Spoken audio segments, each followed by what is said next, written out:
Bem-vindos, ouça! Ou se tenha vida. Ou se tenha esperança. Ou se tenha fé, porque a fé vem pelo ouvir e o ouvir da palavra. Bem-vindos ao primeiro episódio do Ouça Podcast. E esse aqui é um momento proporcionado por Deus. Claro. Deus nos colocou aqui, Deus tem feito grande obra na nossa vida e nós queremos compartilhar com você através dos nossos convidados que o Deus que fez na nossa e tem feito vai fazer na sua também, não é isso, Gustavo? É isso mesmo. Gente, eu sou o Gustavo, ele é o Vini e a gente está com uma convidada totalmente especial. Fora da curva. Fora da curva, então assim, ó, sintoniza, já vai no nosso canal, inclusive, já se inscreve, dá o like.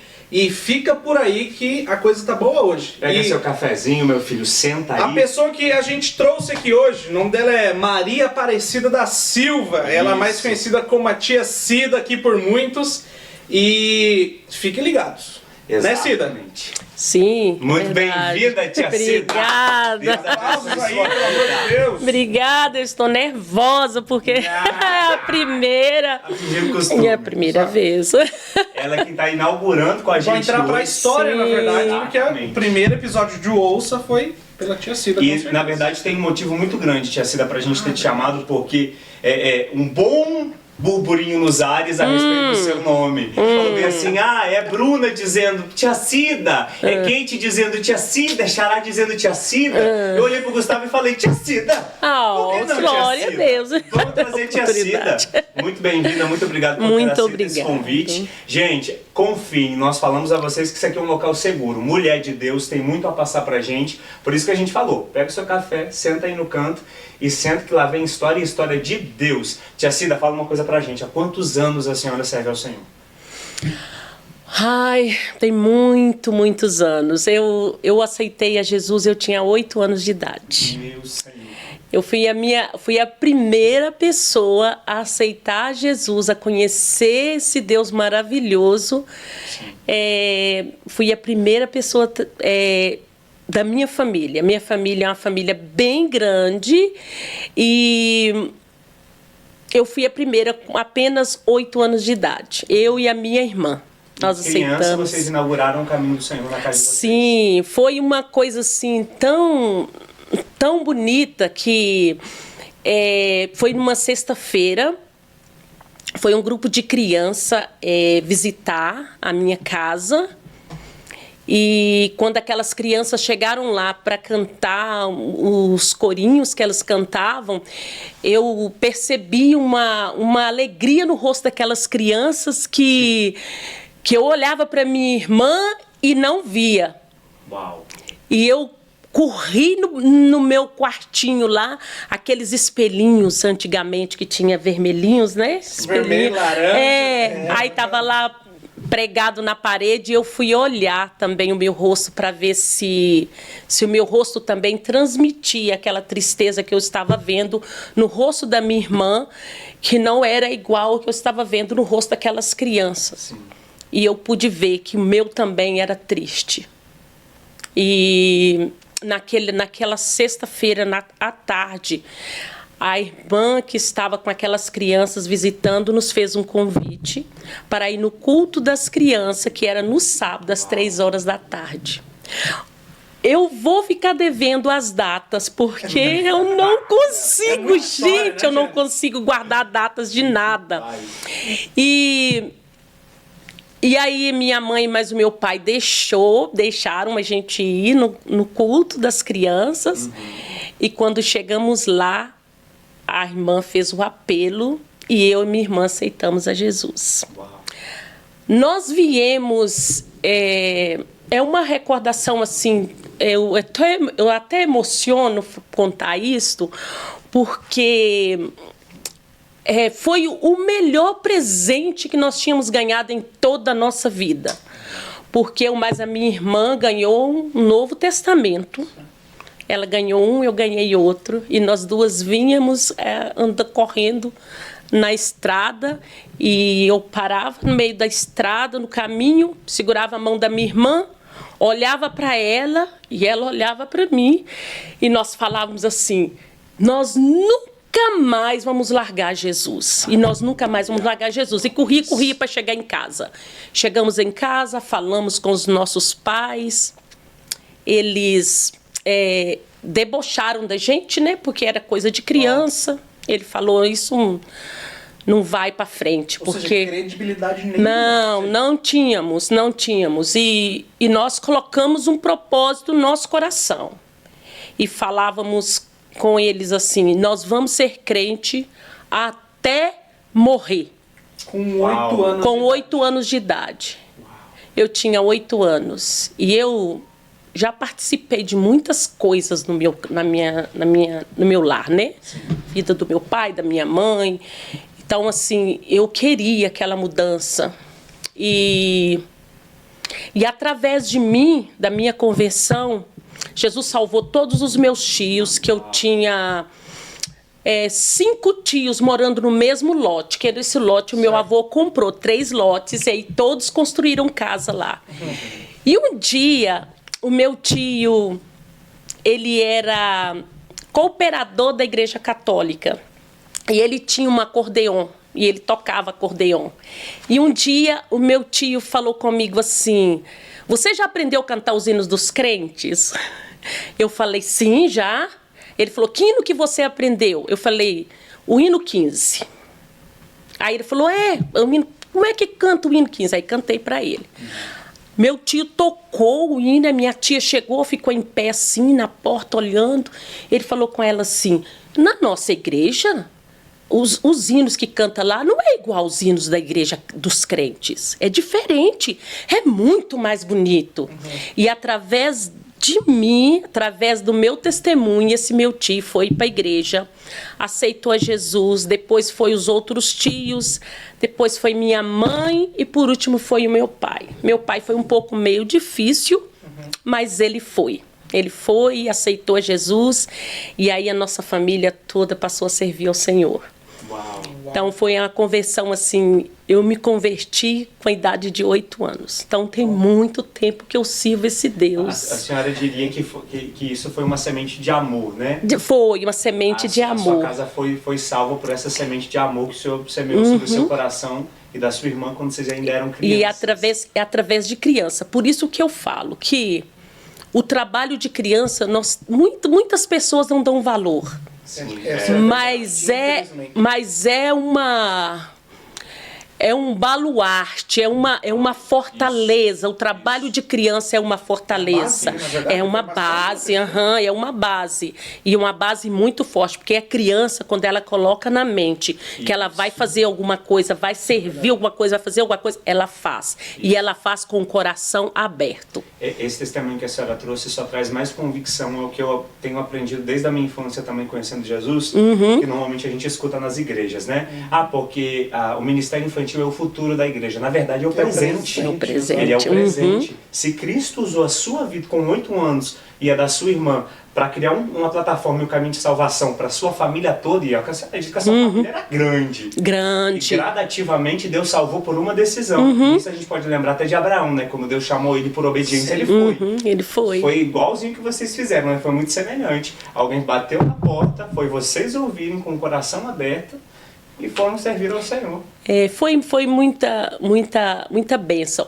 Na verdade, quando a gente, no decorrer da caminhada, né? A gente, muitas vezes, com todas as dificuldades, as lutas, porque cristão, não adianta ele falar que ele tem... Eu ia te perguntar isso agora, eu ia falar bem assim, foi fácil, não easy. Foi. Até hoje, até aqui easy. Nesse presente momento, há muitas vezes que você fica pensando assim, eu vou desistir. Eu vou ficar quietinho em casa. Quando o pastor mandar perguntar se eu quero cantar, eu vou falar que não. Você acha que isso é o que mais, talvez eu diria não prejudicar, mas você acha que é o que mais para as pessoas de servirem na igreja? Porque as pessoas, eles não têm aquela consciência, porque quando eu quero chegar no ponto, quando eu penso assim, aí depois eu fico pensando, gente, por que ele me salvou? Isso. E durante essa caminhada toda, eu formei moça, jovem, casei, né? tive os meus filhos, tive um casamento muito abençoado, 28 anos de casada, foi bênção para mim, foi muita bênção. E aí eu fico pensando, ele nunca me abandonou. E por quê? A gente, por qualquer coisinha, a gente quer abandonar, né? Qualquer coisinha você quer encostar a chuteira e falar assim, não, agora eu vou ficar aqui, né, tranquila aqui. E por que você está aqui nesse mundo? Para você viver como uma folha seca? O vento joga para lá, joga para cá, você não tem um foco, porque o nosso foco de cristão é adorar Ele, é somente adorar Ele. Se você desanimar e ficar em casa, você não está adorando, né? Você já está, na verdade, entristecendo a Deus, porque Ele enviou o seu Filho para nos salvar. E Jesus suportou tudo isso para que nós pudéssemos estar aqui hoje, né? Degustando dessas maravilhas, dessas coisas boas que nós temos recebido das mãos dele. Por que parar? Né? Por que parar? Não tem motivo para parar. E eu tenho certeza que nesse caminho, a senhora falando assim pra gente, a gente olha, né, Gustavo, e a gente até fica, nossa, quanta ousadia, quanta fé, quanta esperança, quanta sabedoria. Agora, né? Mas eu tenho certeza que houve momentos em que a sua fé, não que ela foi fraca, mas que ela pôde querer fraquejar, mas a lembrança do que Cristo fez foi o que fortificou, foi a lembrança de tudo o que Cristo já fez foi o que pôde trazer nesse tempo de dificuldade essa fé renovada, o que disse Paulo, né? Fé não fingida, quando ele disse a Timóteo, não tem uma fé não fingida. Eu já passei por muitas coisas mesmo. Pois nos deixa um conselho, como é que a gente faz? É só firmar nele, é olhar para ele, que ele é o autor e consumador da nossa fé. Amém. É somente olhar para Jesus. Quando eu casei, eu fiquei um bom tempo morando, nunca tinha conhecido roça, né? Então, para mim, roça não estava nos meus pensamentos, certo. Mas eu tinha casado com uma pessoa que era da roça. Você foi sempre criada na cidade? Sempre criada na cidade. O senhor é natural de Patinga. De Patinga, certo. E aí, eu casei com meu marido tinha 23 anos e eu tinha 16. Okay.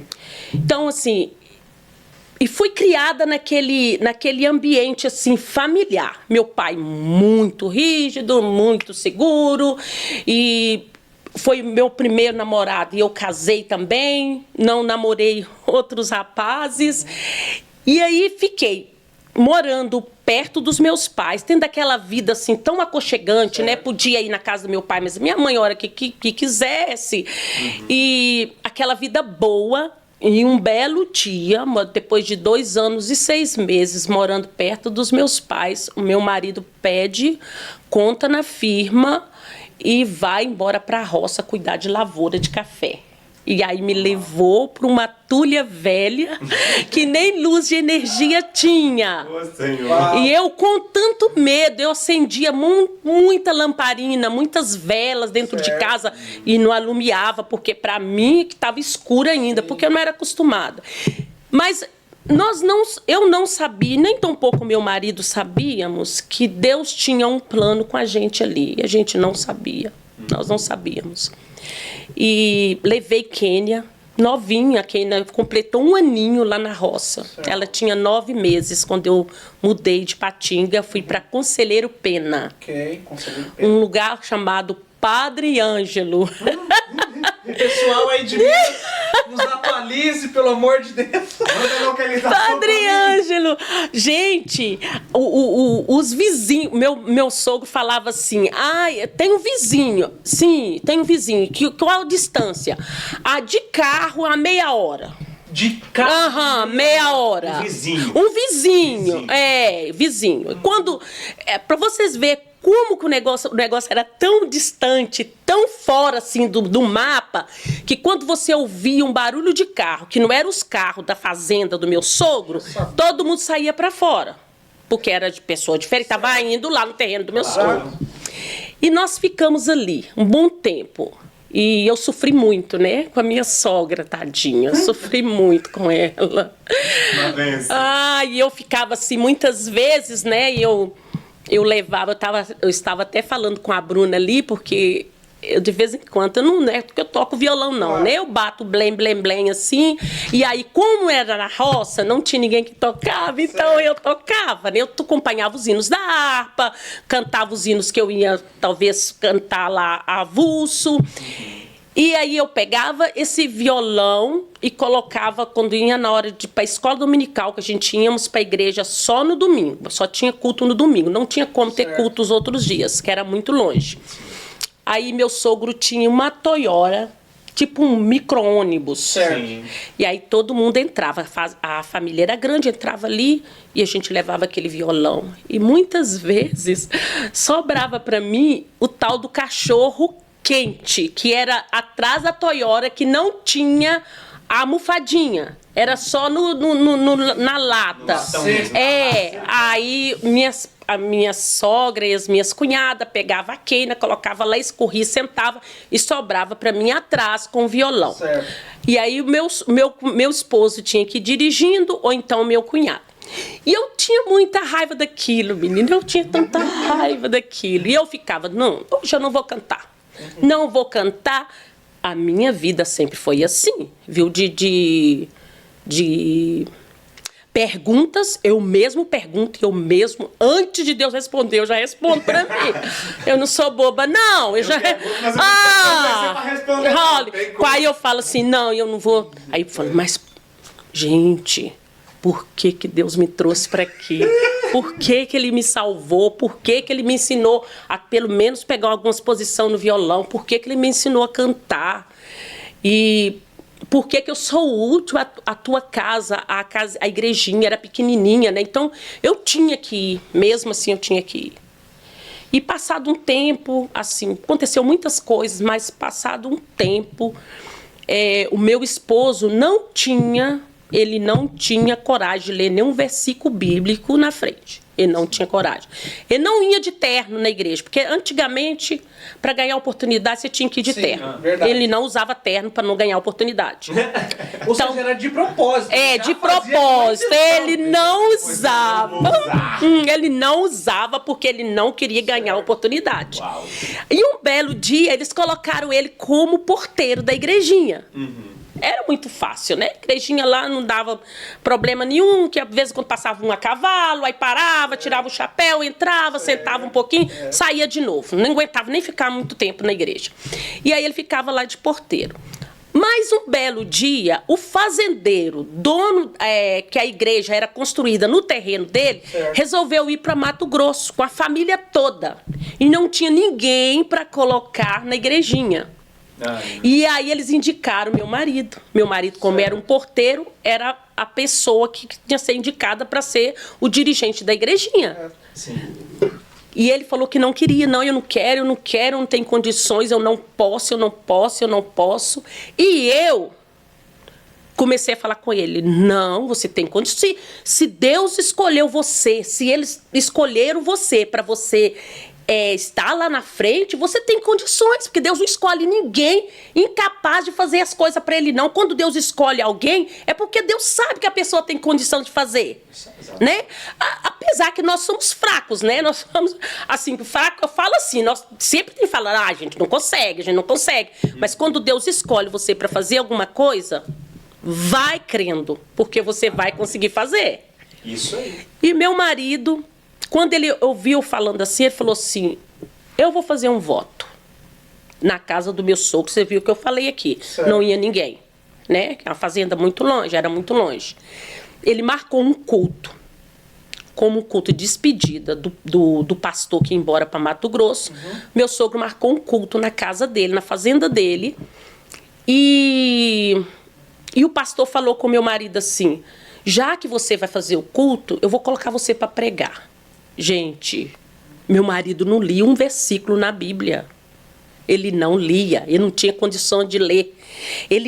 Quando ele pegava a Bíblia, assim, que alguém talvez pedia ele para ler algum versículo na Bíblia, ele tremia, assim, parecia que ia desmaiar. Poderia ler qualquer coisa, porém, quando era da Bíblia... Da Bíblia ele não conseguia, na frente não. Ele não conseguia fazer nada na frente da igreja. Sim.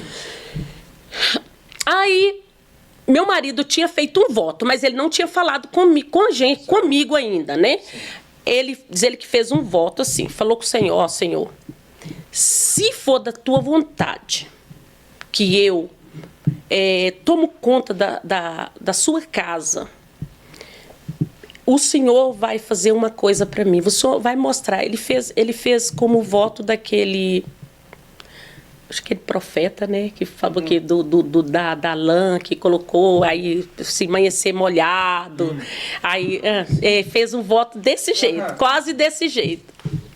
E aí ele falou assim, se acontecer que vim pelo menos 10 pessoas no culto, e se eu for pregar e eu fazer o apelo, uma pessoa aceitar o Senhor como Salvador, eu sei que é o Senhor que está me chamando. Uau. Por que ele foi dizer isso? Uau. Menino, quando deu na hora do culto... Não! Quando deu na hora do culto, foi chegando gente a cavalo, não sei de onde que saía, gente a cavalo, de carro. Deu uma base de umas 50 pessoas no terreirão de café. Mas muita gente mesmo. Caramba. Quando ele viu aquilo, ele começou a tremer nas bases, né? Ele falou, como que eu vou pregar para esse tanto de gente? Eu olhava para ele assim, parecia que ele ia desmaiar, e ficou branco. E aí eu falava com ele assim, você vai conseguir? Fica tranquilo, você vai conseguir. E ele não tinha me falado ainda sobre o voto. Ele pregou, e quando foi que ele fez o apelo, 6 pessoas aceitaram Jesus. Uau. E aí ele caiu no pranto. E naquela tarde, Deus derramou sobre ele uma unção. Meu esposo, ele não era muito bom para pregar, não, mas para dar estudo. Uau. Ele era muito bom para dar estudo. Não. E aí ele falou, quando terminou o culto, ele falou com o pastor assim, pode contar comigo, porque Deus confirmou para mim que ele me chamou para essa obra. E foi bênção. No nosso ministério foi bênção. Se você perguntar para mim hoje, se tivesse como voltar atrás e recomeçar tudo de novo, eu recomeçaria. A obra do Senhor, ela é árdua, ela é com sofrimento, mas é muito bom. É um prazer muito... É incomparável a alegria de estar trabalhando na obra do Senhor. É incomparável. Existe uma frase que se encaixa muito nisso que a gente está falando. Quando diz bem assim, servir ao Senhor é a melhor coisa da nossa vida. É a melhor coisa. Nada substitui, nada compra, nada paga, nada compensa. Não. E na verdade as pessoas elas só aprendem isso quando elas vivem na prática, né? A senhora falou que a senhora começou esse ministério com o seu marido. E a gente queria te perguntar, te pedir que a senhora, na verdade, conte pra gente 1, 2, quantas experiências a senhora quiser que a senhora teve com Deus que marcou seu ministério. Vezes em que o Senhor se apresentou à sua frente de alguma forma que você olhou e falou assim, Deus ainda faz. Conta pra gente. Olha, aconteceu dentro da minha casa. Kênia, uma certa vez, ela acordou com uma febre muito alta. E nós sempre moramos na roça, nós sempre tomamos conta de igreja da roça, tomávamos conta de igreja na roça. E não tinha um remédio para dar para a Kênia.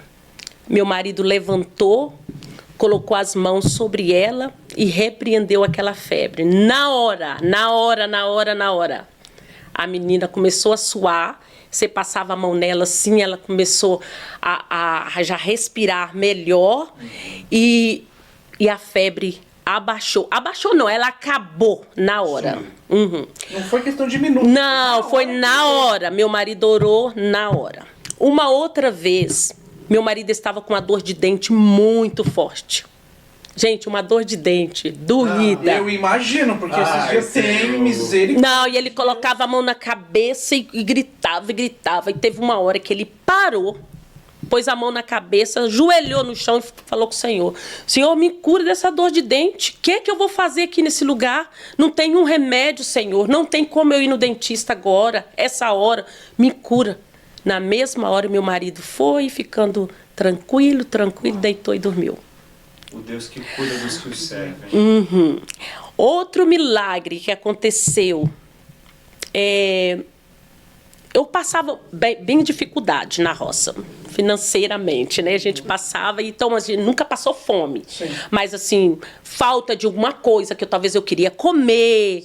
E aí só de eu pensar. Esses dias eu estava até comentando mais a Beth, e a Beth falando, comentando na escola dominical, ela falando de coisas que a gente só pensa assim, a gente fala com a gente mesmo, a gente tá falando para quem tá ouvindo, que é o nosso Deus, né?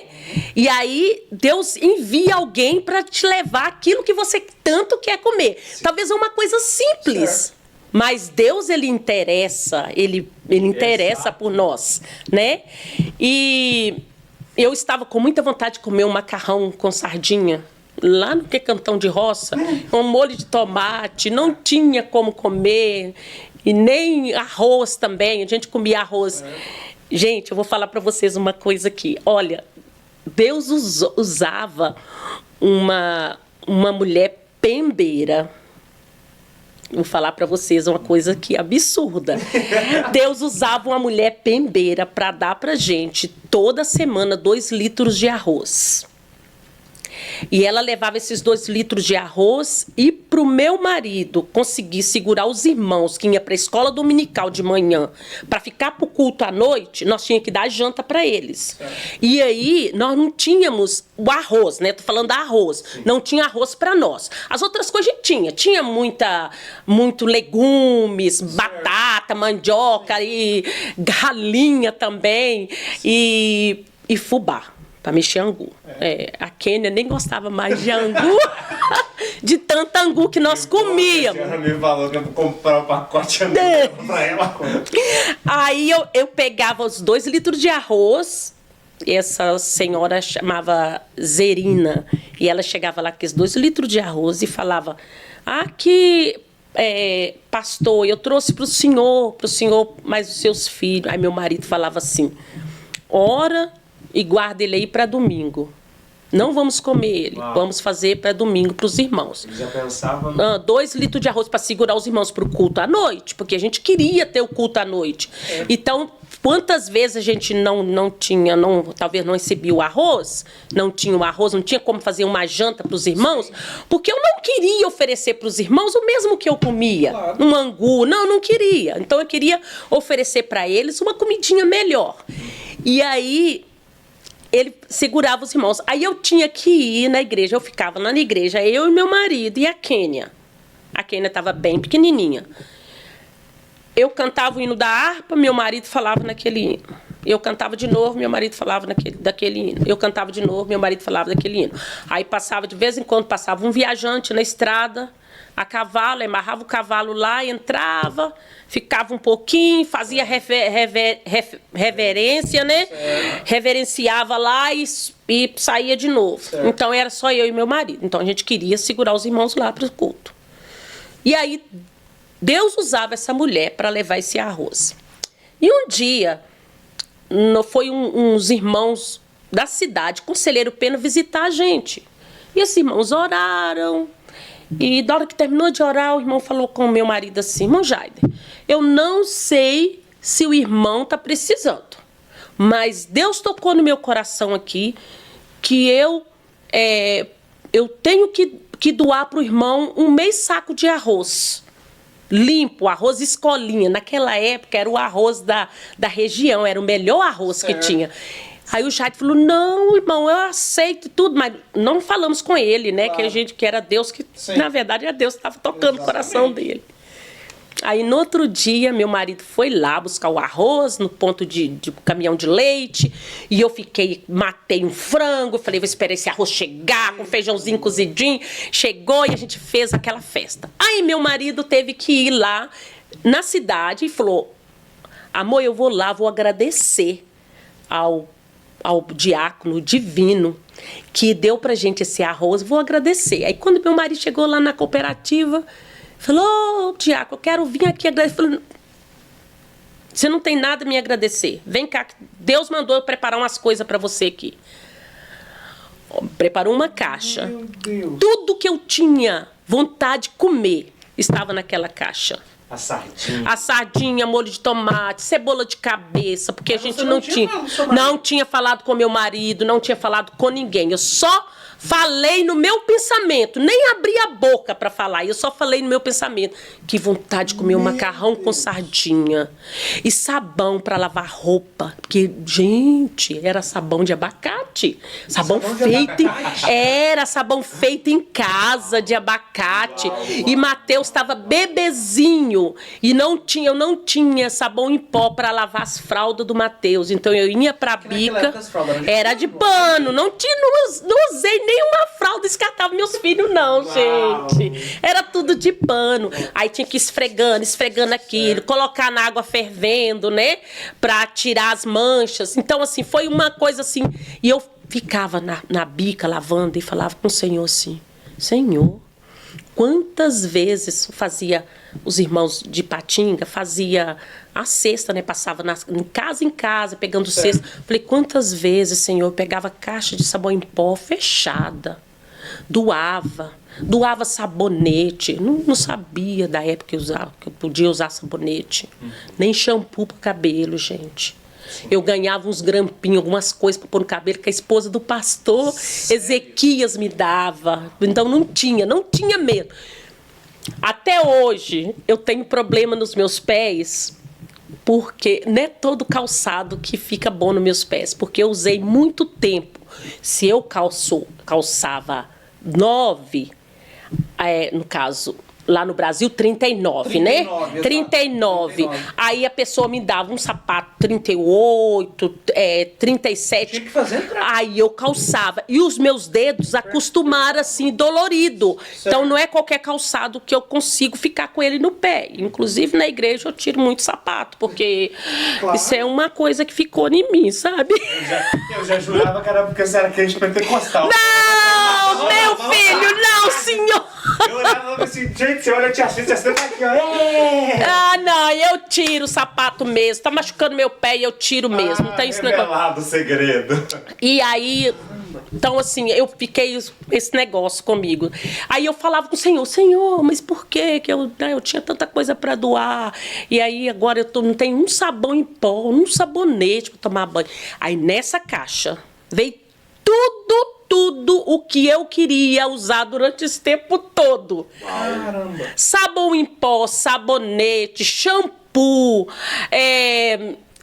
a massa de tomate, pimenta do reino. Gente, pimenta do reino é uma coisa tão assim, insignificativa para alguns, né? Certo. Mas para mim, eu queria muito comer um macarrãozinho com molho de tomate ou pimentinha do reino. Que naquela época era equivalente a uma cesta básica. Era uma cesta básica, mas foi muito mais. Deu pra gente... Quando meu marido chegou lá, que eu olhei aquela caixa, eu falei... Bem, mas você comprou isso tudo? Ele falou, não, deixa eu te contar, senta aí que eu vou te contar. Biscoito para as crianças, gente. Quanto tempo meus filhos, a Kênia, né, não comia biscoito, porque nessa época eu só tinha a Kênia e o Mateus. E o Mateus estava com 3 meses nessa época. A diferença da Kênia para o Mateus é de quantos anos? 3 anos. 3 anos. Uhum, 3 anos. Todos os 3 é 3 anos. A Kênia é a mais velha. Aí veio o Mateus, aí depois, por último, veio a Késia. A Késia. O Mateus é mais novo do que a Kênia. Mateus, vai se cuidar, meu. Inclusive, Mateus, muito obrigado. Mateus tá aqui com a gente desde o começo. Só lembrando. Deus abençoe sua Mateus, vida. Você é uma bênção, nós amamos você, mas é verdade, a Kênia parece mais nova.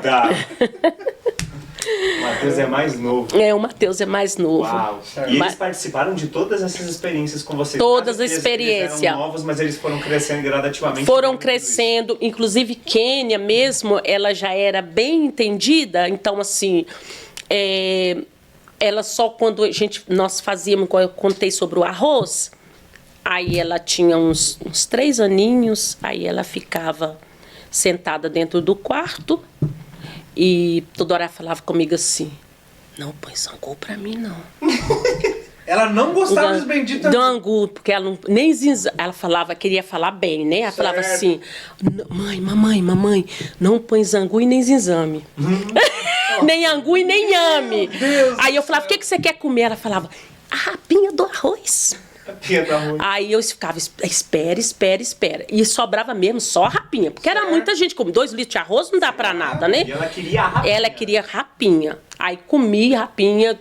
Já acostumei os meus filhos assim. Chegava na casa, em casa podia escolher o que queria comer. Mas na casa dos outros, não. Não tem essa, não existe, não colocava, pode. Aí ficava assim, olha, só de eu olhar pra eles, eu sabia que eu tinha que comer. Então, assim, meus filhos foi criado, assim, não me deu o trabalho, sabe? Por motivo da gente sempre...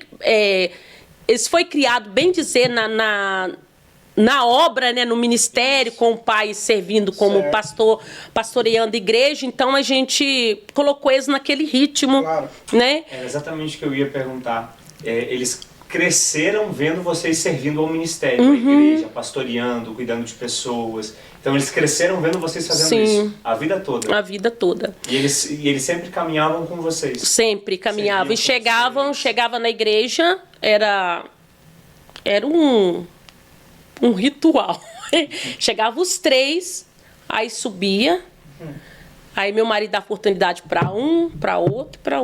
Aí cantava, descia, só tinha um problema. Eles não assistiam o culto, eles dormiam o culto todo.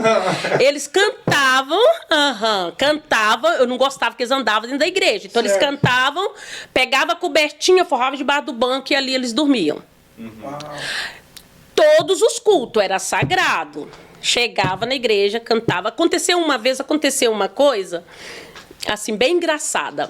A Késia tinha 3 aninhos e ela gostava de cantar muito o hino, chegar a cantar, Pai, segura em minha mão, Pai, segura em minha mão, tenho medo de cair. E no caminho para a igreja, ela mais o Matheus começou a brigar. E o Matheus começou a bater nela. E ela falava, para, Matheus, vou chegar lá na igreja, vou contar meu pai. Vou contar meu pai. E a gente esqueceu daquilo, né? Contar coisa de criança. Sim. Aí chegaram na igreja, subiram os 3 para lá para cantar. Aí a Kênia estava lá esperando, que cantava assim de idade, né? A Kênia cantava primeiro, depois o Matheus, por último a Késia. Aí a Késia, nesse dia, quis cantar primeiro. Ela falou, eu quero cantar primeiro, papai. Aí o pai falou, então, vamos ouvir a Késia cantar primeiro. A igreja estava cheia, a igreja da roça, mas estava cheia. E aí a Késia pegou assim, tinha o púlpito, tem tipo um corrimão, né? Ela pôs a mãozinha assim, ficou batendo assim no rostinho assim. Aí eu falei, o que essa menina vai fazer? Pequenininha, 3 aninhos. Aí ela falou, eu salvo os irmãos capazes, Senhor. Com 3 anos? 3 aninhos. Aí olhou pro Matheus assim, fez assim. Eu vou cantar um hino, pai, segura aqui na minha mão. Aí começou a cantar. O irmão pegou a tonalidade e ela cantava no tom. O irmão pegou a tonalidade e começou, pai, segura aqui na minha mão. Eu tenho medo de cair lá embaixo. Ô pai, não deixa não, segura a minha mão. Aí deu uma olhada pro Matheus, falei, pai, o Matheus quer me bater. Ô pai, assim no ritmo. No ritmo da música. Ai, no ritmo da música. Quando ela começou a cantar assim, esse Matheus ficou nervoso. Esse Matheus ficou nervoso. A Kênia ficou morrendo de vergonha. A Kênia desceu do púlpito falando, não vou cantar mais. O que esses meninos fizeram? Aí o meu marido, pra melhorar um pouquinho a situação, pegou o microfone e falou, não, minha filha, não é esse pai aqui não, esse pai aqui não presta pra nada não, você tem que pedir ao papai do céu e tal. Ela cumpriu ela cumpriu. Então, assim, os meus filhos foram bênção pra mim no ministério, foram bênção pra mim na minha carreira. Eu louvo a Deus pela vida deles, né? E assim, eu vejo o milagre, assim, aconteceu milagres, assim, na nossa vida, assim, a Késia mesmo, uma vez, ela tinha uma alergia debaixo do bracinho dela e ficava assim, na carne viva. E desde pequenininha, assim, ela dava essa alergia. Assim, entre meus dedinhos, na orelhinha. E uma certa vez, a minha mãe levou para ela, de Patinga, um vestido rosa. Eu não sei se o povo lembra, um pano chamado pele de ovo. Pele de ovo. Pele de ovo. É um pano bem armado. Sim, um pano bem armado. E aí ela vestia aquele vestido, ela achou ele muito lindo. Então ela queria vestir aquele vestido todas as vezes. E todas as vezes que ela vestia, sangrava muito, porque ele é um pano muito seco. E aí cortava o bracinho dela e sangrava. E aí, um dia eu falei com ela, olha, você não vai vestir esse vestido mais, porque você tem esse dodói debaixo do braço, fica muito feio.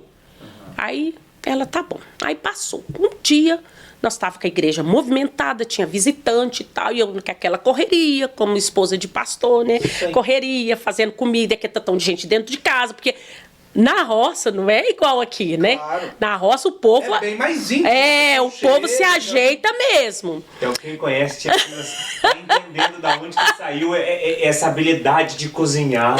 Sim. De fazer comida. Foi, meu filho, foi forjado.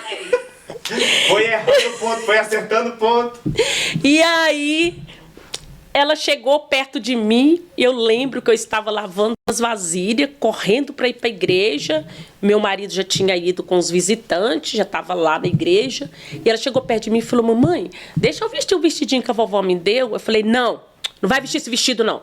Esse vestido fica aí. Ó, e ainda mais hoje, Késia, tem visitante na igreja. Fica muito feio, fica toda hora sangrando, fica feio. Não quero não. Vai vestir outra roupa. Esse vestido não. Ela saiu caladinha, foi lá, trocou a roupinha dela. Nós fomos pro culto, terminou o culto, viemos embora. E eu mais o meu marido lá conversando sobre o culto e tal. Passou um pouquinho, nós escutamos. Ela lá do quarto dela. Eu tô aqui, joelhada. Orando. Tô falando com o senhor, viu? O senhor viu hoje a minha mãe? Eu falei com a minha mãe que eu queria vestir o vestidinho que a vovó me deu. Ela, não vai não. Fez até com a boca assim, como se eu tivesse falado assim, sim, né? Ai, muito feio, tem visitante. O que tem visitante? Eu queria tanto... Papai do céu, eu gosto tanto daquele vestidinho. Aqui, eu vou falar uma coisa pro senhor, hein? Nunca mais eu quero esse dodói debaixo do meu braço. Uau. Nunca mais. O senhor tá ouvindo? Nunca mais.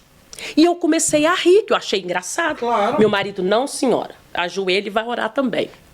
Aí ele ajoelhou, foi orar, e eu fui orar. Mas eu não aguentei orar, porque o jeito que ela estava orando, ela estava falando como se estivesse falando com uma pessoa. Com muita autoridade. Falando assim, que ela queria vestir o vestidinho, que ela gostou muito daquele vestidinho, que o vestidinho rosinha que a vovó deu pra ela, e ela queria usar aquele vestidinho, e aquele dodói atrapalhava ela usar aquele vestidinho. Eu não quero mais ter esse dodói. Não quero. O senhor tá ouvindo? Não quero mais. Amém. E foi deitar. Passou. Um belo dia, ela chegou perto de mim e falou assim, veio mostrar ainda. Olha pra mim. Aí eu falei, olha o que, menina? Eu tinha até esquecido. Ela falou, aquele dodói não tem mais, olha aqui. Não tem dodói. Aí eu falei, não olhar. Falou assim, eu orei.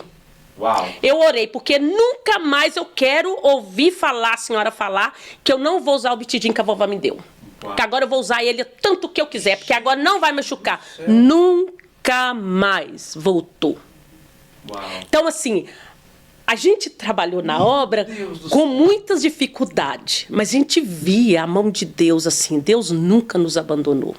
E o negócio é que a gente, que às vezes convive um pouco mais perto, eu apresento de forma quinzenal o programa com a Kim, Mateus. Nós vemos essa ousadia, essa autoridade na vida deles até hoje. Até hoje. Permanece. Até hoje, sabe? A Kênia, o pouco que eu conheço dela, é uma mulher de extrema fé. Sabe? Conhece a Deus e tem fé. O Mateus também. São pessoas de muita autoridade. A Kézia, ela tá distante, né? Da casa do nosso Deus. Mas eu creio que um dia ela vai voltar, porque o lugar dela... Vamos na oração, tá? Vambora. O pessoal já, vamos orar pela minha filha, para ela voltar para casa do papai. Mas, a senhora criou os três nos caminhos do Senhor. A senhora acabou de abrir e dizer que a Kézia está um período afastada, mas retornará àqueles que o Senhor escolheu, e eles não podem fugir de quem os escolheu, isso é um fato. Mas eu queria muito que a senhora deixasse um conselho para nós que um dia seremos pais, e para as mães e pais que nos escutam. Como isso, ainda mais no meio dessa geração que nós temos hoje, onde falar do Evangelho para os mais novos, os mais jovens, os filhos, se tornou labuta. Eles não escutam, então é muito difícil. Qual é o conselho que a senhora deixa? O que a senhora aprendeu que pode passar para a gente, para eles? Nunca desistir de falar. Nunca desistir de mostrar que o Deus é o centro de todas as coisas. De todas as coisas. Quando eu estava, os meus filhos estavam crescendo, muitas vezes, alguns deles, você já sabe quem questionava: por que eu não posso fazer isso? Por que eu não posso usar isto? E aí meu marido sentava com eles, explicava direitinho por quê, por causa disso e daquilo, porque a palavra do Senhor nos fala isto e aquilo, você tem que ser diferente. Então, assim, eles cresceram. Inclusive, a minha filha, ela está fora da igreja, mas ela sempre fala comigo, falou: mãe, o temor do Senhor não saiu do meu coração. Uau, isso. O temor do Senhor está aqui dentro de mim. Que a senhora e o seu esposo passou para ela. Ela sabe que ela faz alguma coisa, ela sabe que está fazendo errado. Exato. Porque não foi isso que nós ensinamos, né? Ela sabe que está fazendo errado. Mas o importante que eu acho nela, que eu acho que isso é a bondade do nosso Deus, é que não tirou dela o temor. Claro. Ela tem um grande temor porque a maioria das pessoas, quando sai, distancia da igreja, fala mal, né? Fala mal de Deus, né? Desfaz de Deus, da grandeza dele. Inclusive ela não. Ela sabe que tudo é feito pela bondade de Deus. Sim. Então eu creio que um dia eu vou estar juntinho dela, sentadinho no banco lá com ela, adorando ao Senhor, porque foi isso que Deus me deu. Os meus filhos não é para o mundo tomar, claro, né? Isso. Então, assim, e eu criei eles no Evangelho, criei eles mostrando para eles o caminho certo. Então, assim, eu acho que os pais que têm que inculcar, né, no filho a palavra do Senhor. Porque quando você ensina o filho o caminho em que deve andar, mesmo que ele desvie algum dia, isso fica no coração, na mente e no coração. Eu tenho meus irmãos também, que eles estão um pouquinho assim distanciados, mas meu irmão sempre fala, eles me tratam de preta, fala: preta, a gente nunca esquece dos momentos bons que nós passávamos, fazia cultinho, tocávamos um cabo de vassoura, né, fazia cultinho, alguém pregava, então aquilo ficou implantado, a gente lia a Bíblia, lia a revista da escola dominical, então aquilo não saiu, não sai, tudo na vida passa e a pessoa pode esquecer, mas a palavra do Senhor, ela nunca esquece. O filho nunca esquece, nunca esquece dos mandamentos do Senhor. Você quando estava mais nova, e aí você tinha comentado que a partir dos 8 anos que você tinha se convertido. Naquela época, porque quando você contou do caso da sua filha de 3 anos, assim, eu acho impressionante e me admira as crianças que têm esse tipo de entendimento, provavelmente por ensinamento dos pais, né? Naquela época, você tinha dimensão da mudança que você estava fazendo, tipo, da mudança de direção, que você literalmente estava mudando uma geração, que era da sua família, no caso. Você tinha dimensão daquilo que você estava fazendo naquela época, não? Não tinha. Não tinha. Para mim, como eu digo, para mim eu estava... Na verdade, eu queria mudar o ambiente da minha família. Eu sou a irmã mais velha, né? Eu sou a filha mais velha. E o meu pai, ele... O selo da primogenitura. O meu pai, ele bebia muito. Sim. E Fumava, bebia. Meu pai tinha todos os vícios que um homem sem Deus pode ter. E quando meu pai fazia, quando nós não tínhamos, e que eu não tinha aceitado a Jesus, nem eu, nem minha irmã, meu pai fazia festa todas as vezes, final de semana, era a bebedice dentro da minha casa. Gente, era um barracão, não era uma casa, era um barracão. A pobreza, uma miséria. Mas a bebida... Sempre tinha. Era grades e grades de bebida. Grades e grades, garrafão e garrafão de vinho. Muita bebida. E muita dança. Meu pai tinha pia de disco. Pia. Sumia de vista.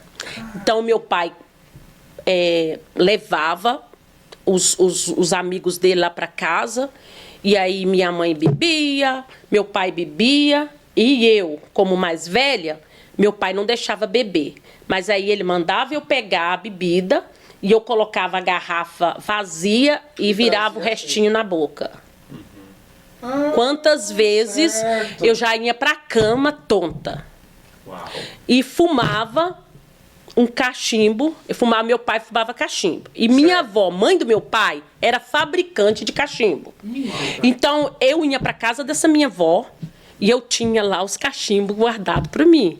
E eu fumava também. A minha vida de criança foi uma vida assim bem sofrida. Eu tenho memórias de quando eu tinha 5 anos, de coisas que aconteceu na minha família. E eu tenho memória. Memória de uma vez, a minha mãe teve separado do meu pai 3 anos. E aí ela foi cuidar da gente em uma fazenda. E um certo dia, mas a minha mãe andando para cortar vassoura, aquela vassoura do mato, né, para varrer o terreirão lá da fazenda, minha mãe caiu na lagoa. E a lagoa não dava pé, minha mãe não sabia nadar. E eu não tinha como eu salvar minha mãe. Minha mãe literalmente boiou assim por cima da água. Eu lembro disso como se fosse hoje. Uau. E aí, a minha mãe, naquela época, a gente não sabia o que era milagre, o que era... Gente, eu não conhecia Deus, eu não sabia quem Ele era. Eu não conhecia Ele. Para mim, o que tinha acontecido com a minha mãe foi porque talvez faltava alguma coisa no corpo dela. Ela falou, eu acho que eu não tenho um bile, um negócio assim. Sim. É por isso que eu boiei por cima da água e tal, consegui tirar minha mãe. Hoje eu falo que a minha mãe... Oh, aleluia. Deus estava cuidando de nós e nós não sabíamos. Deus tinha um plano na vida da senhora. Se a senhora morresse ali afogada, a senhora ia assim, não ter salvação. Olha o que Deus faz. Deus cuida da gente assim. É por esse motivo que eu não paro. Isso. É por esse motivo. Um dia uma irmã chegou para perto de mim e falou comigo assim, que força é essa que você tem? Você já passou tanta coisa e passa tantas coisas e você continua firme. É por esse motivo, é só por ele. Uau. É só por ele. Vai valer a pena. Isso. Vale a pena. Vale a pena sofrer sabendo que ele não deixa você desistir. Você pode estar na beiradinha para desistir. Ele não deixa porque...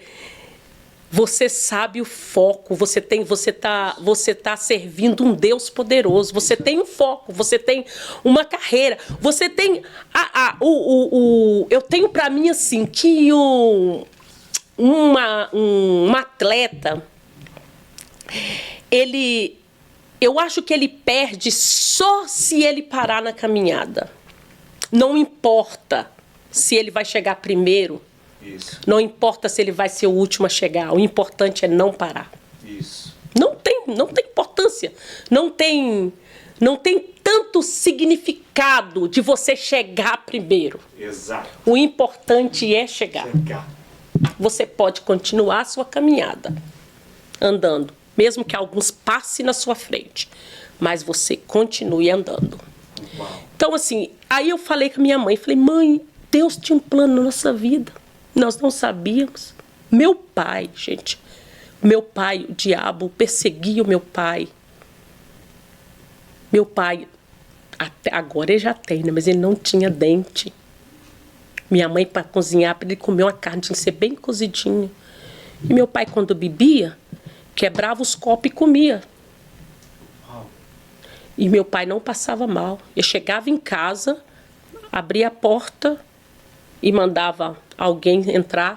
E minha mãe perguntava quem é. Ele falava, não, é um amigo meu que chegou, bebeu comigo lá no bar e vem me acompanhando. Deixa ele entrar. E aí, quando ele entrava, quantas vezes eu presenciei minha mãe queimando a barriga do meu pai com fogo, meu pai batendo na minha mãe batendo no meu pai. Então eu criei dentro desse ambiente. Sim. Então eu sentia que, desde o dia que as crianças foram na minha casa, eu vi que faltava alguma coisa pra gente. E o meu pai, aí minha mãe converteu através do meu testemunho, do testemunho da minha irmã, a Selma, mãe da Rafaela. Sim. Ela começou a ficar com vergonha da gente. Minha mãe usava umas roupas muito curtas, né? Aí ela começou a encomendar as roupinhas.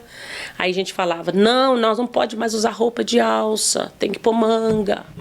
Põe uma beirada aqui, tira daqui, põe aqui. Aí minha mãe começou a arrumar as roupas pra gente. E meu pai falava comigo assim, eu gostava muito do Tarzan. 3 horas da tarde passava o Tarzan, né? Eu não sei se vocês lembram. Você não lembra, não? Só eu mesmo. Eu vinha correndo da escola, gente. Correndo assim, tropeçando e chegar para assistir Tarzan. E nós tínhamos uma televisão preto e branco na cozinha. Eu sentava ali e assistia. Meu pai falava, agora eu quero ver. As irmãzinhas agora não vai assistir mais televisão. Aí nós não vamos. E nós não assistíamos, não. Porque naquela época não podia ter. Então a gente obedecia, né? Não podia ter, então a gente obedecia. E aí, um certo dia, a minha mãe foi para a escola dominical. Chegou lá na escola dominical, aceitou Jesus. Na escola dominical. Na escola dominical. Você que fica aí. Inclusive eu, que de vez em quando eu não vou para a escola dominical aqui, ó. Gente, o puro suco, a nata, gente. Gente, ele tá correndo um perigo, ele tá falando isso do lado do cara que apresenta, junto com aquele, o programa da EBD da igreja. O programa da escola dominical da igreja. Não pode faltar, não, gente. Escola dominical é muito importante.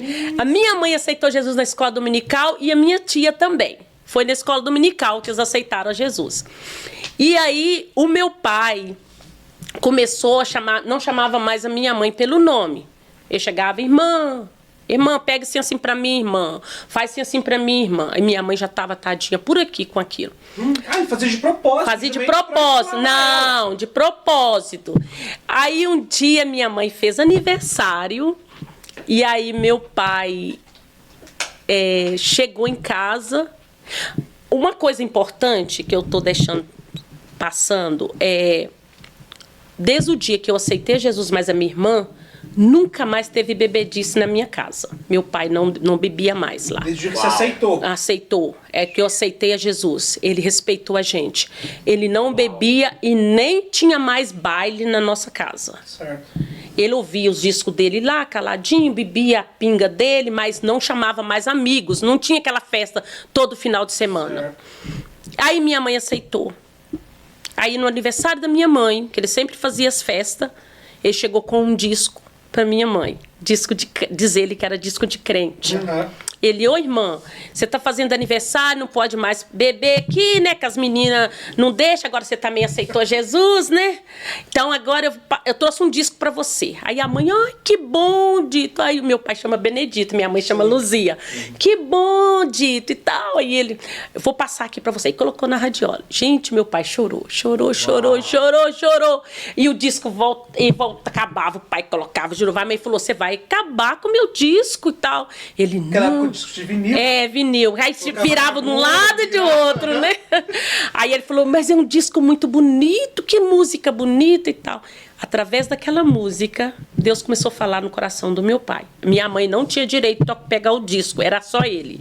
Ele tocava. E um dia, nós convidamos o meu pai para ir num culto ao ar livre, na casa de um irmão. Aí meu pai foi, chegou nesse culto, o meu pai, com muita dificuldade, meu pai aceitou Jesus. Dizer que parecia que tinha uma coisa pegando o braço dele assim, puxando para trás, para baixo, né? ele aceitou Jesus. Meu pai chegou em casa, sentou no banquinho, pegou o rolo de fumo, porque tinha muito rolo de fumo. Você não sabe o que é isso não, né? Isso aí eu sei, porque me ensinaram, eu sei que é rolo de fumo, eu já vi E ele picou, encheu o cachimbo. E aí a minha mãe falou com ele assim: ué, Benedito, você não aceitou Jesus agora? Aí ele olhou para minha mãe e falou assim: esse é de despedida, nunca mais. Fumou, pegou aquele tantão de rolo de fumo, jogou no banheiro lá, né? Jogou lá fora, pegou os discos dele, capia de disco, foi quebrando, jogando fora, foi quebrando, jogando fora. Foi pegando as bebidas, só escutava barulho, jogando as bebidas fora. Jogou tudo fora, falou com a minha mãe: nunca mais, e nunca mais. Meu pai bebeu, nunca mais, meu pai fumou, nunca mais. E aí foi bênção. Aí meu pai comprou um acordeon, aí começou a ir para a igreja comigo, com minha mãe, com meus irmãos. E aí eu comecei a cantar com ele junto. Meu pai canta também. Aí meu pai cantava comigo. E o seu pai tá vivo até hoje? Tá vivo até hoje. Meu pai e minha mãe. Meu pai tem 87. Eita. Lá no Brasil? Ah, no Brasil. Eita. Meu pai tá novo. Agora que a senhora fala, a gente não pode encerrar sem entrar nesse assunto. A senhora acabou de falar, foi aí que a senhora começou a cantar. E nós te conhecemos por isso. Né? Queria que Tem uma objeção, antes de tudo. Tem uma objeção. Ai, Senhor. Tem uma objeção aqui que eu preciso fazer. Desde quando, com todo respeito, desde quando eu vi a senhora cantando, principalmente na oportunidade de louvor, de dízimo, assim, que lançava o playback lá e a senhora cantava, eu consegui ouvir, não era a sua voz assim. Parecia que sabe quando você tá, sabe, eu não sei explicar na verdade. Senhor, você tá ouvindo a pessoa falar, porque ela tá mexendo na boca, obviamente, mas não parece que é a sua voz que tá saindo. Eu juro. Teve 2 vezes que eu experienciei isso, quando eu tava trabalhando na mídia. E eu ficava olhando assim, e eu lembro que eu coloquei o fone, eu fiz assim, ó. Então eu falei, mas não parece que tá sendo a voz dela. E assim, ó, o playback estourando, e parecia que uma coisa uniu com a outra, sabe? É muito difícil de explicar, porque eu não sei explicar. Sim. Mas é como se algo, assim, ó, muito bonito de verdade. É muito bom você ter falado, ter explicado isso, Gustavo, porque entra no que eu vou te perguntar agora. Eu escutei a senhora conversando com as meninas antes da gente começar, que Deus te fez entender que a questão da voz e a chamada para adorar, na verdade, foi dada por Ele. A senhora entendeu muito cedo e Deus te deu experiências. Fala um pouco pra gente sobre isso, por favor. Eu tenho uma experiência assim tão linda, assim, tão importante na minha vida sobre a minha voz. Como eu já disse aqui, que meu marido tomou conta de igreja. Certo. E meu marido não tinha condições de cantar, e não cantava. Quando talvez eu não participava de certo culto, aí eu ficava em casa, ele chegava e falava comigo: ai, irmã fulana cantou um hino bonito demais. Aí eu falava: que hino que é? Eu nunca sabia que hino que era. Ele resmungava, mas nunca pegava a tonalidade. Ele não sabia a música, então ele não sabia nada. Então ele não tinha condições. Então sempre eu tirava o hino da harpa no início do culto, e recebi oportunidade também para cantar com um hino avulso, cantava com um grupo de jovem, com um grupo de criança, porque na roça é assim, se a pessoa tem um pouquinho de condições de fazer alguma coisa, então cai nas mãos daquela pessoa, a pessoa que tem que fazer, né? Exato. Porque não tem mais ninguém para fazer, então você tem que fazer. Faz tudo. Faz tudo. Canto com o ciclo de oração, canto com a mocidade, canto com as crianças, canto em avulso, canto... Então, sempre eu estava ali ajudando o meu marido na obra. Sim. E uma certa vez, a minha filha caçula tinha uns 2 meses, quase 3 mesinhos. E eu acordei de manhã com uma dor assim na garganta. E aquela dor foi piorando. Antes de tudo, a minha mãe recebeu um conselho do médico dela que era para ela ir para uma roça, para ela refrescar a mente, que a minha mãe estava um pouquinho meio assim perturbada com algumas coisas. Aí ela foi para lá, para a roça, para ficar lá um pouco lá comigo. Quando ela chegou, eu estava bem, não estava sentindo nada. Sim. Minha mãe chegou lá e eu fiquei muito alegre da minha mãe ter chegado e tal. Ela falou, minha filha, mas eu vim para cá porque o médico pediu para mim sair um pouquinho daquele movimento lá e eu vim para cá. Gente, parece não, foi Deus que mandou minha mãe. Quando foi no outro dia, eu amanheci com essa dorzinha na garganta. Com 3 dias eu já não falava nada. Nada. Não saía nada. Não falava. Parecia que a minha boca estava cheia de pano. Minha mãe não sabe ler, mas aí eu escrevia para o meu marido as coisas que eu queria. E aí, teve que escrever. Aí a saliva eu não conseguia engolir. Eu tinha que cuspir tudinho no pano. E muito mau cheiro. Mau cheiro. Parecia que a minha garganta aqui dentro estava tudo podre. Uau. E eu fiquei mais de uma semana assim. E muita dor. Eu saía assim de dentro de casa com muita dor. E eu ficava em casa, acho que a casa pastoral era nos fundos da igreja. E eu ficava na minha casa ouvindo o meu marido com dificuldade para cantar os hinos da harpa. E eu chorava. E eu falava, Senhor, olha só o que ele está fazendo. Meu Deus! E aí ele pelejava, tadinho, para cantar os hinos da harpa e não conseguia. E cantava e os irmãos ajudando a cantar. E era aquela tribulação. E aí, meu marido um dia foi trabalhar para colher café. E minha mãe ficou comigo. E a minha mãe falou comigo assim, olha, se eu fosse você, não amamenta mais o neném. Porque você não sabe o que você tem. Claro. Não amamenta mais, não. Aí eu tirei a amamentação da nenê, da Késia. E minha mãe começou a dar mamadeira para ela. E aí minha mãe falou comigo assim, eu vou lá na roça chamar o Jaide. O Jaide tem que levar você no médico. Você não pode continuar assim. E olha para você ver. O lugar que a gente morávamos, o ônibus passava 6 horas da manhã, indo para a cidade. Voltava 6 horas da tarde, indo para o ponto dele, que era... O ponto final dele era uns três lugares que da gente morava. Fala patrimônio, né? Tipo um bairrozinho. Sim, uhum. Aí ele passa, só tinha essa condição, não tinha mais carro. Aí minha mãe falou comigo assim, você vai ter que te levar na garupa da bicicleta. E eu já não estava alimentando mais, eu estava magra. E aí, montei na garupa da bicicleta, meu marido me levou no farmacêutico, no Patrimônio. Quando chegou lá, o farmacêutico chamou meu marido e falou, olha a boca dela.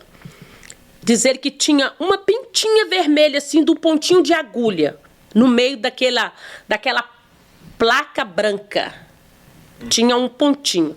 Aí ele falou com meu marido assim, olha, se você não tivesse trazido ela aqui hoje, ela nunca mais iria falar. Uau. Meu marido falou assim, mas o que é, doutor? O que ela tem? Ele falou, é uma infecção muito forte, que eu nunca vi igual. Mas eu vou passar para ela 13 bezetacil, que é aquela injeção que dói até a alma. Misericórdia, eu tenho um trauma com bezetacil. 13. Trauma? Uhum. Pô, que número conseguia andar? Meu Deus do céu. Ela dói até os ossos. Você tomou 13 de uma vez? Não, escuta só. E aí ele falou comigo assim, falou com meu marido, 24 horas, se ela não tiver falando e não tiver mais engolindo a saliva dela, você vem aqui que eu devolvo o dinheiro.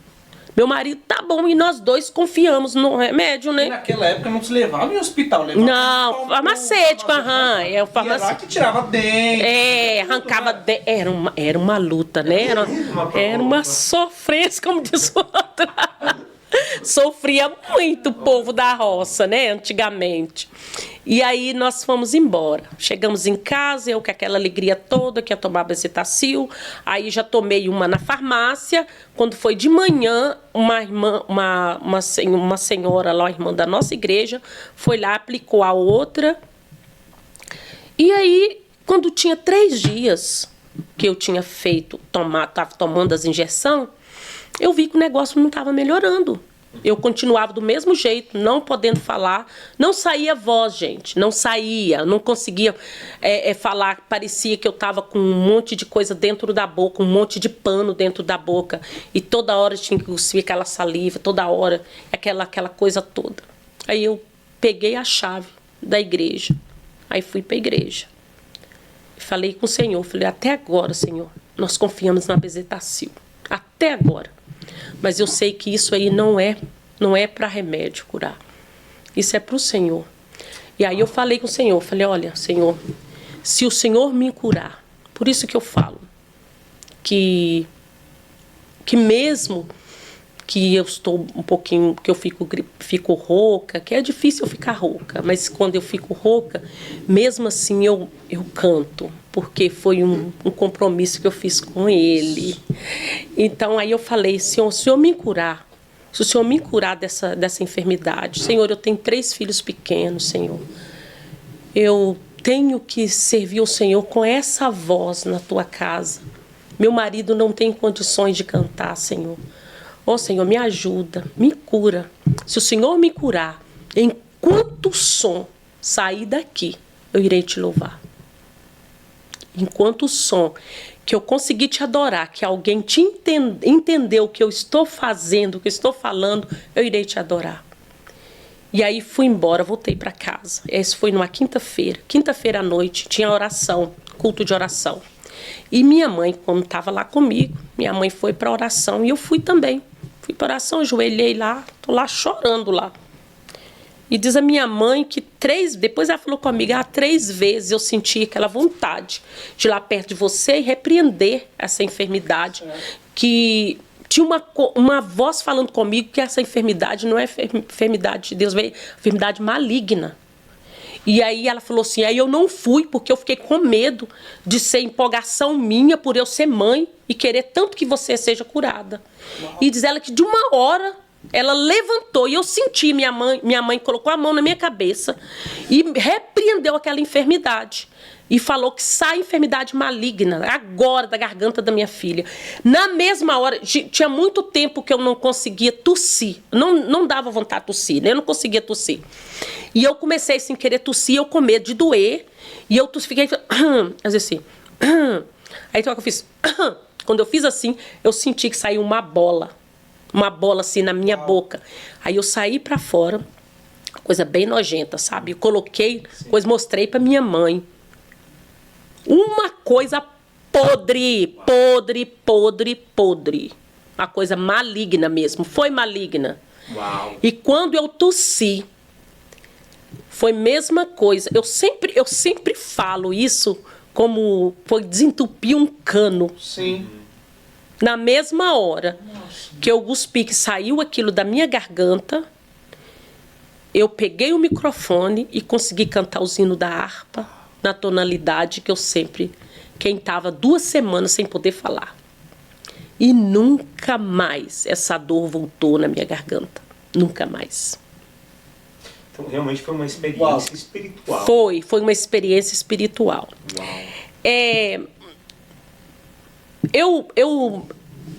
Eu tenho para mim, alguém pode achar até assim um pouquinho eu sendo ousada de falar.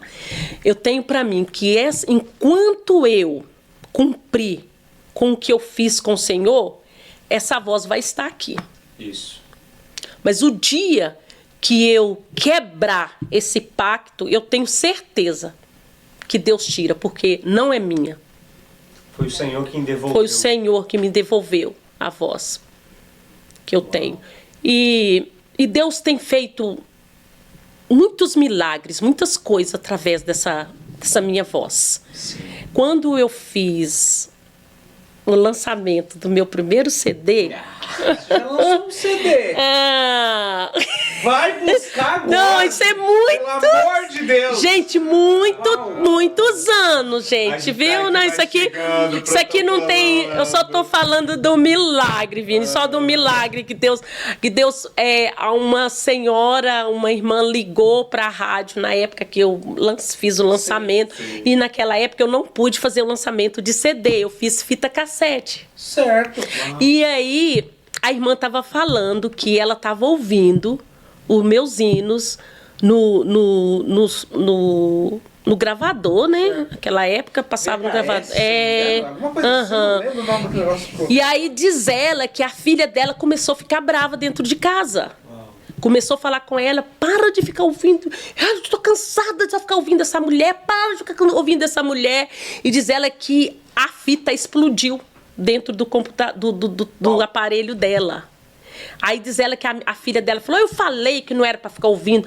Aí ela falou, irmãos, eu quero... Ela ligou para a rádio pedindo outra fita. Eu quero outra fita porque o diabo tentou impedir, mas a irmã Cida vai continuar louvando a Deus na minha casa. Então, assim, acontecia muitas coisas, assim, acontecia milagre que eu via, assim, de coisas aqui que não era capaz de acontecer, eu não sou capaz de fazer. Sim. Quando eu fiz o lançamento, eu queria, na verdade, gravar numa gravadora de renome. Certo. Sim. E aí apareceu essa gravadora, a gravadora estava em procedimento ainda, eles estavam fazendo as coisas, colocando as coisas tudo. E foi o prazo eu gravar, a gravadora faliu. Sim, gravei e a gravadora faliu. Sério? Então, assim, no dia do meu lançamento aconteceu tanta coisa. Eles passaram na rádio, aí o hino ficou, tipo assim, dando aqueles picados assim, aquela coisa assim, uma coisa assim, eu pensava assim, gente, isso aí não vai dar certo. Uhum. Isso não vai dar certo. Logo no dia do lançamento, não vai aparecer ninguém na igreja, não vai... Mas foi bênção. E, na verdade, eu gravei por causa do meu marido, porque eu não queria. Foi ele que insistiu. Eu sempre quis cantar do jeito que eu estou agora. Porque eu acho que não existe esse negócio de cantor profissional para apresentar para o reino de Deus.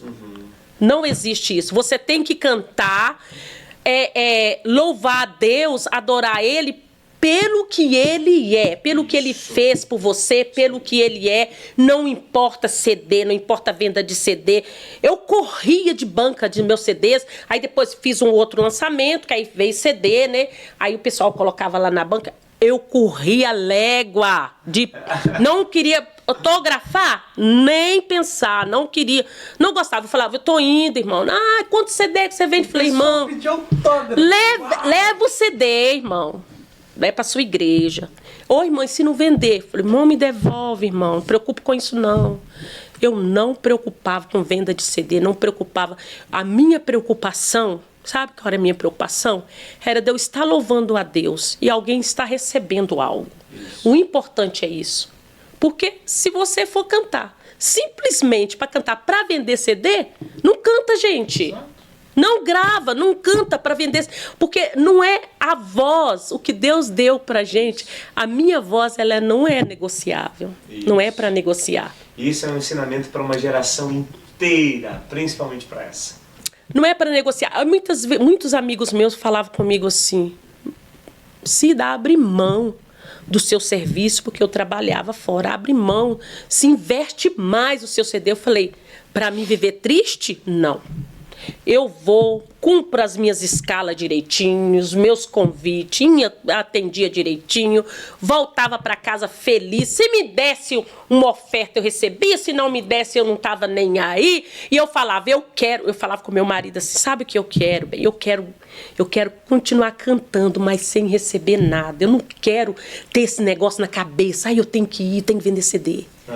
Eu tenho que ir. Por isso que eu não importo muito com esse negócio de CD, não, sabe? Sim. Porque o importante é o que Deus me deu, que é a voz. Isso. Então eu estou adorando a Ele, é o que importa para mim. Eu acredito muito, Tia Cida, que quando a gente foge dessa mentalidade que o Senhor te ensinou a ter, deixa de ser uma prática ministerial para a honra de Deus e se torna comércio.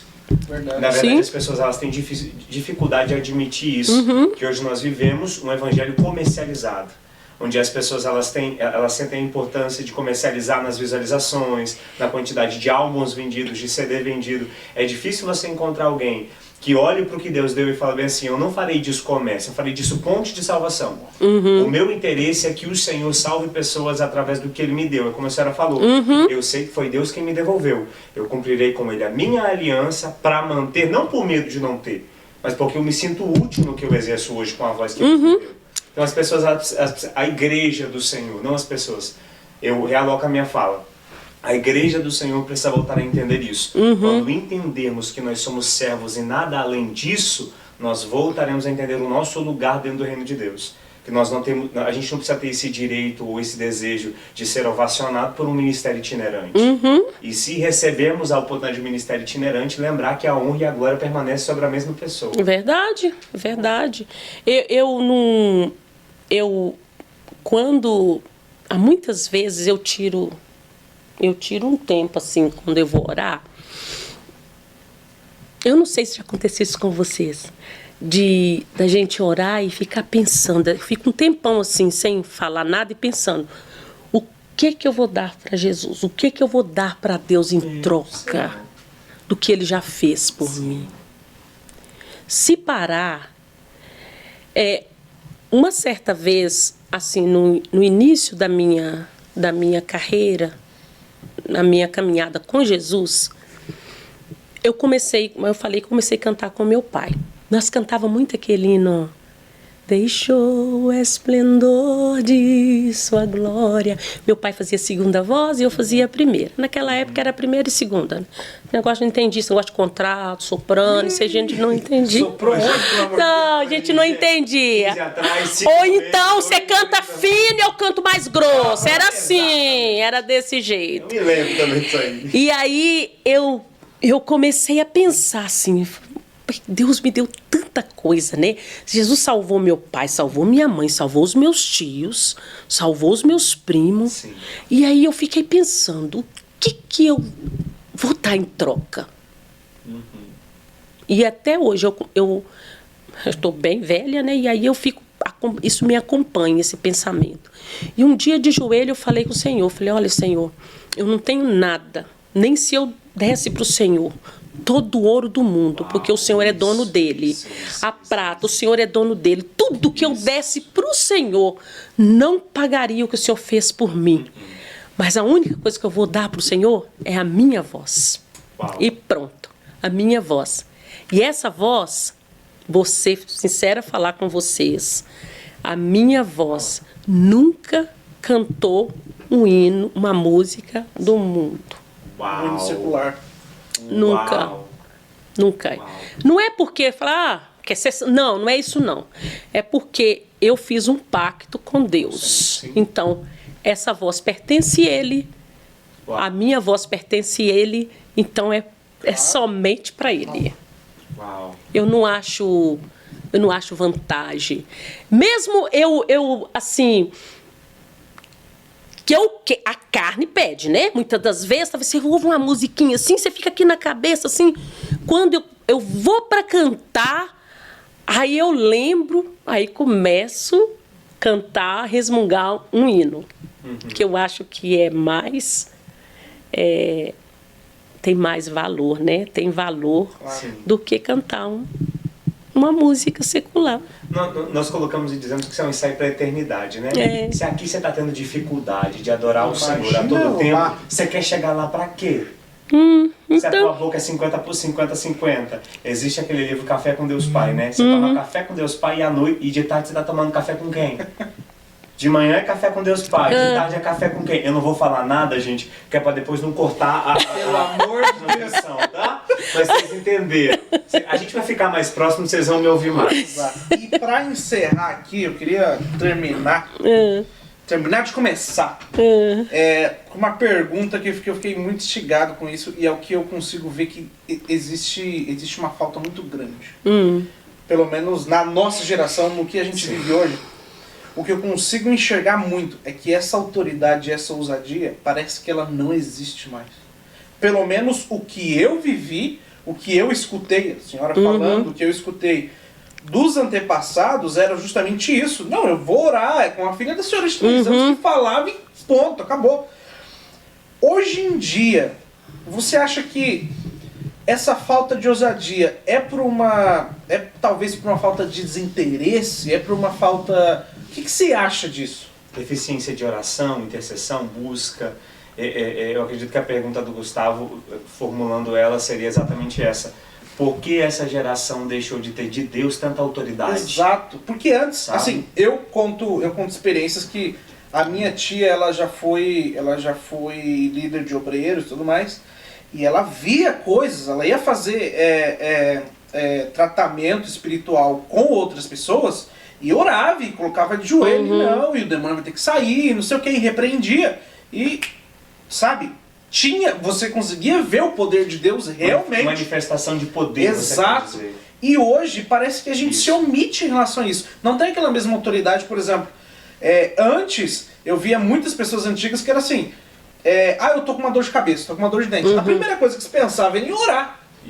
Mas hoje a primeira coisa que a gente pensa, não, toma um remédio e vai pro médico. Se lembrar, a gente ora, sabe? Então, o que eu sinto de deficiência, e é o que eu tento resgatar um pouco, o mesmo um pouco que eu tenho, é que assim, primeiro a autoridade de Deus. Porque ele nos deu, sabe? Então assim, por que você acha que talvez isso faz falta pra gente nos dias de hoje? Eu acho assim, que as pessoas a ciência está muito muito avançada, então as pessoas ficam mais acreditando assim acho que desacredita no que Deus pode fazer. Eu acho para mim que as pessoas, nós em si, né, nós todos colocamos limite que o nosso Deus pode fazer. Uau. Muitas vezes a gente pensa assim, uma dor de cabeça, Deus pode curar, mas um câncer, não. Esquecendo que uma dor de cabeça e um câncer é a mesma coisa para Deus. Nosso Deus, ele é ilimitado em operar maravilhas e milagres. Mas a ciência está tão avançada que o povo acredita mais no que a ciência pode fazer e esquece que Deus, ele continua sendo o mesmo Deus. Ele continua sendo o mesmo Deus. As pessoas ficam desinteressadas, as pessoas estão desinteressando por se achegar mais a Deus por motivo da ciência, de ser tão avançada. Eu essa semana eu estava pensando lá na minha casa, pensando assim, eu converso comigo mesmo, né? E aí, como eu sou só... Me identifiquei bastante aqui agora. E aí, quando a gente que é mulher, muitas vezes a gente veste uma roupa e aí olha no espelho. A vontade da carne com aquela roupa, né? Sim. Aí alguém fala comigo assim, toma vergonha nessa sua cara, troca essa roupa, que não é roupa pra você ir na igreja, não. Aí eu sei quem é que tá falando. Aí eu falo, toma vergonha mesmo. Vai criar vergonha nessa sua cara. Vai colocar uma roupa melhor, adequada. Isso. A gente tem que conversar com a gente mesmo, né? Claro. Aí aquele amigo, companheiro que tá ali do ladinho ali, e dá uma cutucada, né? Aí se você temar, você vai, né? E passa vergonha, né? Passa vergonha. Mas eu acho que é isso que está acontecendo, sabe? A gente está desinteressando. Pensando assim, Deus, ele pode curar uma dor de cabeça. Pode agir só até aqui. Só até aqui. Daqui para cá é o médico, que é a ciência que vai agir. Deus não tem condições de fazer isso mais não. Sendo que o nosso Jesus, até ressuscitar a morte, ele ressuscitou. Agora me fala. Quem é que um médico dessa ciência avançada consegue ressuscitar de 4 dias já fedendo mal? Exatamente. Eu não tô falando de reanimar, eu tô falando de gente morta. A morta, reanimar não. Reanimar, o coração, se tiver um pouquinho ali, anima. Como diz minha líder Kate, ela 3 tapas na tua cara e eu reanimo. Pois é, mas ressuscitar, as irmãs de Lázaro falou com Jesus, não, Jesus, já tem 4 dias, já tá fedendo, já tá cheirando mal. E Jesus chegou lá, e levantou Lázaro. E aí eu fico pensando, o que o nosso Deus não é capaz de fazer? Com certeza. Uau. Ele pode fazer tudo. Eu creio assim, como a gente mora nesse lugar, muitas vezes a gente tem limitado para ir no médico, né? Aí quando aparece alguma coisinha, eu falo, aí Senhor, o Senhor é meu médico aqui, ué. Eu confio. E muitas vezes Deus me cura de enfermidade que eu nem preciso de ir no médico. Me cura de coisas que nem... Eu estava falando com a minha irmã esses dias, falando com ela, falei assim, você por que não coloca na sua cabeça, não? Estou sofrendo essa dor, estou com essa dor. Não, esquece essa dor, vai para a igreja, vai adorar Jesus. Isso. E Ele é capaz de curar tudo. Exatamente. Ele cura. Curou a minha mãe estava com um câncer no útero e ela foi curada, o médico... Deus permitiu que o médico abrisse ela. Antes do médico costurar, tirar o tumor, antes de tirar o tumor, a anestesia da minha mãe acabou. E eles não conseguiram aplicar anestesia na minha mãe de novo. E ela pulava muito na maca, de dor. E aí eles juntaram assim, chulinharam ela. E ela dormiu. Dormiu não, ela teve um desmaio. Um desmaio, e ela viu alguém entrando no UTI, minha mãe ficou no UTI.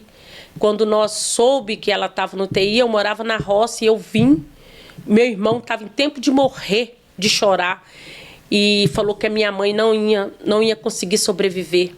E diz a minha mãe que entrou um médico, todo de branco, pegou no pés dela, não falou nada. Foi anestesiando a minha mãe, E aí, quando a minha mãe... E ela diz que acordou com a enfermeira, gritando, chamando a minha mãe, que diz minha mãe que a minha mãe disse que a minha mãe estava dando glória a Deus, aleluia, glorificando a Deus. E a enfermeira ficou assustada com aquilo, chamou a minha mãe, chamou os médicos, repetiu o exame, o tumor tinha desaparecido. Uau. Então, assim, é o Deus que eu sirvo. Isso. Então, eu não tenho motivos para desacreditar o que Ele é capaz de fazer. Isso. Forte. Exatamente. A gente se encaminhando para encerrar, mas antes disso, só para complementar e testificar o que a senhora falou, eu acredito que a senhora respondeu a pergunta do Gustavo de forma perfeita, extremamente completa.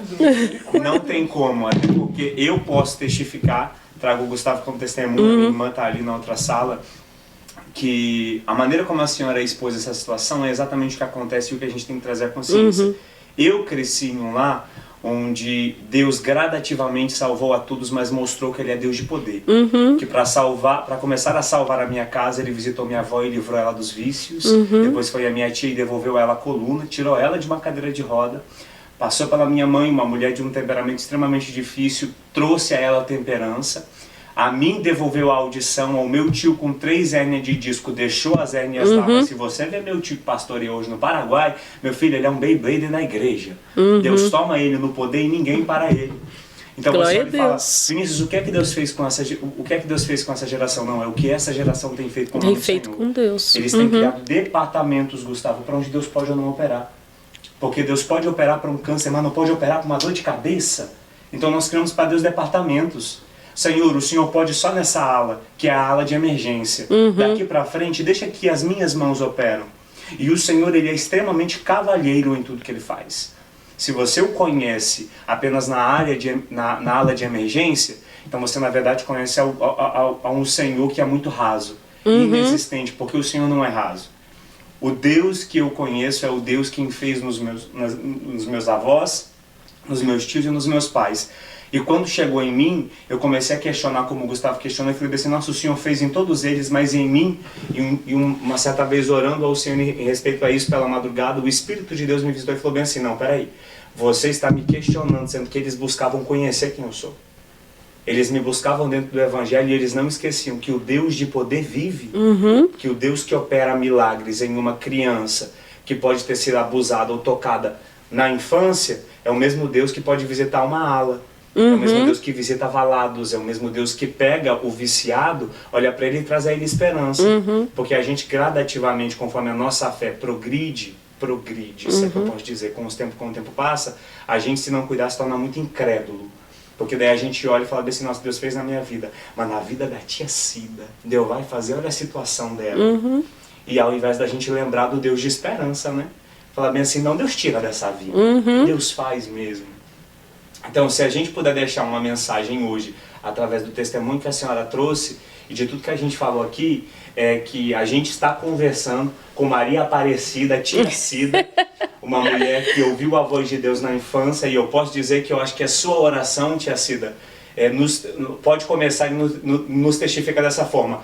O Deus que me recolheu na infância, que me acolheu na infância, que me viu na infância, porque foi isso que Deus fez. Deus enxergou ela na infância e ela enxergou a Deus da mesma forma e gradativamente Deus fez tudo o que fez. Eu sei que tem muita coisa ainda que a senhora podia contar aqui pra gente. Muita coisa. Existe testemunho da travessia, olha, que a gente ainda não falou. É uma coisa que eu quero muito ter a parte 2. Pelo amor de Deus. Pelo amor de Deus, a gente precisa. Sim, gente, volta e assim, de novo. E eu acho que aqui, Gustavo, a gente precisa abrir esse espaço para dizer que para as pessoas que vão começar a nos acompanhar, não se mal acostumem. A nossa ideia é isso aqui. Sabe? Simplicidade. Eu não vou dizer trazer pessoas no anonimato, porque a gente não pode tratar pessoas que Deus conhece dessa forma, sabe? Pessoas que Deus conhece não vivem no anonimato. Na verdade, nós queremos chamar pessoas com renome e esquecemos que quem Deus chama já tem nome diante de ninguém. Exatamente. Existe uma identidade. Nós oramos para antes disso aqui acontecer. Tia Cida, a senhora não é um nome simplesmente dos burburinhos dos ares. Brincando no começo, mas nós oramos. Embora tenha soado muito. Bastante. Mas então, se acostume com a ideia de que pessoas que aparecerão aqui são pessoas que têm vida com Deus antes do dia que você nasceu, talvez. Mas que estarão aqui para mostrar a essa geração que o que foi plantado lá atrás, existe colheita, mas a gente também precisa voltar a semear. Talvez não da mesma forma, a gente pode acrescentar com a nossa visão. Mas o reino de Deus ele é muito doutrinado pelo Evangelho. E se a gente foge do que a palavra diz, do que a palavra nos ensina, não existe boa colheita. Não tem como. Então escutem os mais velhos, não que ela seja mais velha. Escutem os mais velhos. Mas sou. É isso aí, gente. Muito obrigado por estar conosco hoje. Isso. Não se inscrever, curte o nosso vídeo, tá? Isso. Porque isso ajuda, obviamente, a levar outras pessoas vão assistir, vai se tornar mais relevante. Se você não compartilhar, meu filho, só você não vai compartilhar. Já sabe, né? Então, e aqui, antes de encerrar, tia Cida, essa aqui é a sua câmera. Quero pedir para que a senhora deixe uma mensagem de esperança para as pessoas que nos assistiram hoje, ok? Sela aí com chave de ouro pra gente. Gente, a minha palavra resume somente numa coisa: adorar a Deus, servir a Ele com alegria, sabendo que o nosso Jesus vai voltar a qualquer momento e nós temos que estar preparados para esse grande dia. Um beijo, fique com Deus e eu quero agradecer a vocês, tá? Agradecer a vocês. Vocês fizeram eu ficar até passar mal, viu? Gente, vocês estão olhando essa mulher linda aqui, tá me mandando um monte de... Não, eu não vou falar não. Não fala. Faz o seguinte, fica ligado que logo mais parte 2, tá bom? É isso aí, porque quem tem ouvidos, ouça! Até o próximo episódio, gente. Tchau. É isso aí. Ficou bom? Muito